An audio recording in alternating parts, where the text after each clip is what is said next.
ലോക വ്യോമയാന ചരിത്രത്തിൽ തന്നെ അപൂർവവും എന്നാൽ അങ്ങേയറ്റം ഗൗരവകരവുമായ ഒരു പിഴവിനാണ് കഴിഞ്ഞ ദിവസം എയർ ഇന്ത്യ സാക്ഷ്യം വഹിച്ചത്. അന്താരാഷ്ട്ര വിമാന സർവീസുകൾ നടത്തുമ്പോൾ പാലിക്കേണ്ട പ്രാഥമിക നിയമങ്ങളും പ്രോട്ടോക്കോളുകൾ പോലും വിസ്മരിച്ചുകൊണ്ട് എയർ ഇന്ത്യ നടത്തിയ ഈ നീക്കം കമ്പനിയുടെ വിശ്വാസ്യതയെ തന്നെ ചോദ്യം ചെയ്യുന്നതാണ്.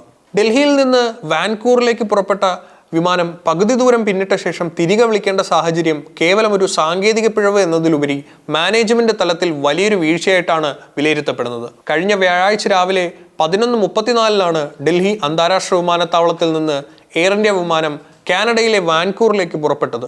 പശ്ചിമേഷ്യയിലെ നിലവിലെ യുദ്ധ സാഹചര്യങ്ങളും വ്യോമാതിർത്തി നിയന്ത്രണങ്ങളും കണക്കിലെടുത്ത് സുരക്ഷാ മുൻകരുതലിന്റെ ഭാഗമായി കിഴക്കൻ ദിശയിലൂടെ സഞ്ചരിക്കാനായിരുന്നു പ്ലാൻ. എന്നാൽ ഏകദേശം 4 മണിക്കൂറോളം വിമാനം പറന്ന് ചൈനീസ് വ്യോമാതിർത്തിയിലെ കുമ്മിങ്സിന്റെ അടുത്തെത്തിയപ്പോഴാണ് ഗ്രൗണ്ട് കൺട്രോൾ വിഭാഗത്തിന് തങ്ങൾക്ക് പറ്റിയ അബദ്ധം മനസ്സിലായത്. കാനഡയിലേക്ക് പറക്കാൻ അനുമതിയുള്ള വിമാനമല്ല ആകാശത്തുള്ളതെന്ന് തിരിച്ചറിഞ്ഞതോടെ പൈലറ്റുമാർ അടിയന്തരമായി മടങ്ങാൻ നിർദ്ദേശം നൽകി. 8 മണിക്കൂറോളം ആകാശത്ത് ചിലവഴിച്ച ശേഷം വൈകുന്നേരം 7:19 വിമാനം തിരികെ ഡൽഹിയിൽ തന്നെ ലാൻഡ് ചെയ്തു. യാത്രക്കാർക്കുണ്ടായ ശാരീരികവും മാനസികവുമായ ബുദ്ധിമുട്ടുകൾക്ക് പുറമെ ടൺ കണക്കിന് ഇന്ധനം പാഴാക്കിയതും കമ്പനിക്ക് വലിയ സാമ്പത്തിക നഷ്ടമുണ്ടാക്കി. ഈ സംഭവത്തിലെ ഏറ്റവും വിചിത്രമായ കാര്യം വിമാനത്തിന്റെ മോഡലുകൾ തമ്മിലുണ്ടായ ആശയക്കുഴപ്പമാണ്. എയർ ഇന്ത്യയുടെ പക്കൽ വിവിധ തരം ബോയിങ് വിമാനങ്ങളുണ്ട്. എന്നാൽ എല്ലാ വിമാനങ്ങൾക്കും എല്ലാ രാജ്യങ്ങൾക്കും ഇറങ്ങാൻ അനുമതിയില്ല. ബോയിങ് 777-200 LR ഈ വിമാനത്തിന് കാനഡയിൽ സർവീസ് നടത്താനുള്ള ടെക്നിക്കൽ ക്ലിയറൻസ് ഇല്ലായിരുന്നു. അന്താരാഷ്ട്ര വിമാന കമ്പനികൾ ഓരോ രാജ്യത്ത് സർവീസ് നടത്തുമ്പോൾ ആ രാജ്യത്തെ സിവിൽ ഏവിയേഷൻ അതോറിറ്റികളിൽ നിന്ന് പ്രത്യേക അനുമതി വാങ്ങേണ്ടതുണ്ട്.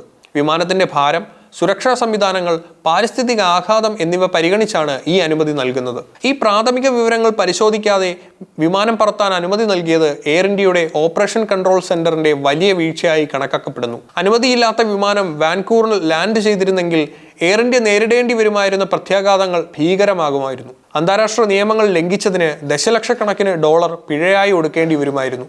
നിയമവിരുദ്ധമായി അതിർത്തി കടന്ന വിമാനം കനേഡിയൻ അധികൃതർക്ക് കണ്ടുകെട്ടാൻ നിയമപരമായ അധികാരമുണ്ട്. എയർ ഇന്ത്യയുടെ കാനഡയിലുള്ള ഭാവി സർവീസുകളെ പോലും ഇത് ദോഷകരമായി ബാധിക്കുമായിരുന്നു. ഈ അപകട സാധ്യതകൾ തിരിച്ചറിഞ്ഞതുകൊണ്ടാണ് ചൈനീസ് വ്യോമാതിർത്തിയിൽ വെച്ച് തന്നെ വിമാനം മടങ്ങി വരാൻ ആവശ്യപ്പെട്ടത്. ഏകദേശം 8 മണിക്കൂറോളം വിമാനത്തിനുള്ളിൽ കഴിഞ്ഞ യാത്രക്കാർക്കൊടുവിൽ മടങ്ങിയെത്തേണ്ടി വന്നത് വലിയ പ്രതിഷേധത്തിന് കാരണമായിട്ടുണ്ട്. വിദേശ രാജ്യങ്ങളിലേക്ക് അടിയന്തര ആവശ്യങ്ങൾക്കായി പോകുന്നവരും പ്രായമായവരും കുട്ടികളുമടക്കം വിമാനത്തിലുണ്ടായിരുന്നു.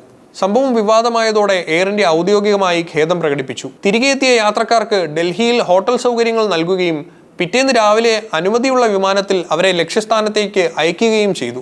എയർ ഇന്ത്യയെ സംബന്ധിച്ചിടത്തോളം ഈ സംഭവം ഒരു വലിയ പാഠമാണ്. അന്താരാഷ്ട്ര തലത്തിൽ തങ്ങളുടെ ബ്രാൻഡ് മൂല്യം വർദ്ധിപ്പിക്കാൻ ശ്രമിക്കുമ്പോൾ ഇത്തരം സില്ലി മിസ്റ്റേക്കുകൾ കമ്പനിയുടെ പ്രതിച്ഛായയെ സാരമായി ബാധിക്കും. സാങ്കേതികവിദ്യ എത്ര വളർന്നാലും മനുഷ്യസഹജമായ ശ്രദ്ധക്കുറവ് എത്ര വലിയ ദുരന്തങ്ങൾ അല്ലെങ്കിൽ ബുദ്ധിമുട്ടുകൾക്ക് കാരണമാകും എന്നതിൻ്റെ ഉത്തമ ഉദാഹരണമാണിത്. വരും ദിവസങ്ങളിൽ സിവിൽ ഏവിയേഷൻ ഡയറക്ടറേറ്റ് ജനറൽ ഈ വിഷയത്തിൽ കടുത്ത നടപടി സ്വീകരിക്കുമെന്നാണ് പ്രതീക്ഷിക്കുന്നത്.